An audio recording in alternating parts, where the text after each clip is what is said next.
क्या बांग्लादेश वाकई भारत के लिए एक नया सुरक्षा संकट बन सकता है? दोस्तों, ठीक 2 साल पहले जुलाई अगस्त 2024 में बांग्लादेश में जो सियासी भूचाल आया था उसने सब कुछ बदल कर रख दिया। शेख हसीना को सत्ता छोड़कर देश छोड़ना पड़ा था और अब भारत में शरण लेने के बाद पहली बार शेख हसीना उनके बेटे सजीव वाइजे जोए ने मीडिया के सामने आकर कई चौंकाने वाले खुलासे किए। अमेरिका के मेरीलैंड से वर्चुअल जुड़े भारतीय मीडिया से खुल के बात की। उनका सीधा और बहुत गंभीर आरोप है कि अगर अंतर्राष्ट्रीय समुदाय ने वक्त रहते कदम नहीं उठाया तो बांग्लादेश आने वाले समय में क्षेत्रीय आतंकवाद का नया केंद्र बन सकता है। उन्होंने तंज कसते हुए यह तक कह दिया कि बांग्लादेश अब भारत की पूर्वी सीमा पर दूसरा पाकिस्तान बनता जा रहा है।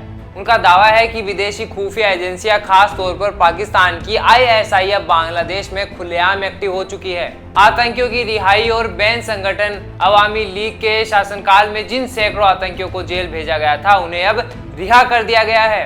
हिजब उत तहरीर जैसे प्रतिबंधित संगठन अब खुलेआम रैलियां निकाल रहे हैं। अल कायदा से जुड़े लोग सार्वजनिक सभाएं कर रहे हैं। फरवरी 2026 में हुए संसदीय चुनाव में तारिक रहमान की बीएनपी ने सत्ता संभाली, लेकिन अवामी लीग को बैन कर चुनाव से बाहर रखा गया। उनका कहना है कि यह जनता का असली प्रतिनिधित्व नहीं है। जोए ने 2024 की हिंसा में संयुक्त राष्ट्र संघ 1400 मौतें और सरकार 800 मौतों के आंकड़ों पर भी सवाल उठाया। साथ ही अवामी लीग के हजारों नेताओं, समर्थकों और पत्रकारों को बिना मुकदमे जेल में बंद होने का दावा किया।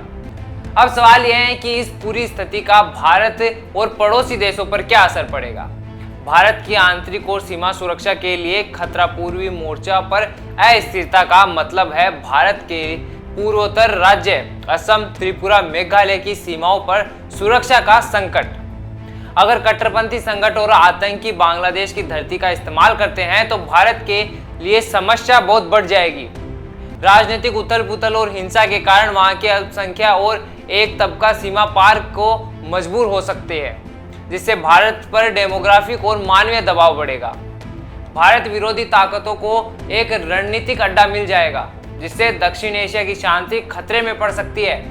अमेरिका और पश्चिम देशों के लिए भी यह चिंता का विषय है कि क्या बांग्लादेश एक विफल राष्ट्र की तरफ बढ़ रहा है।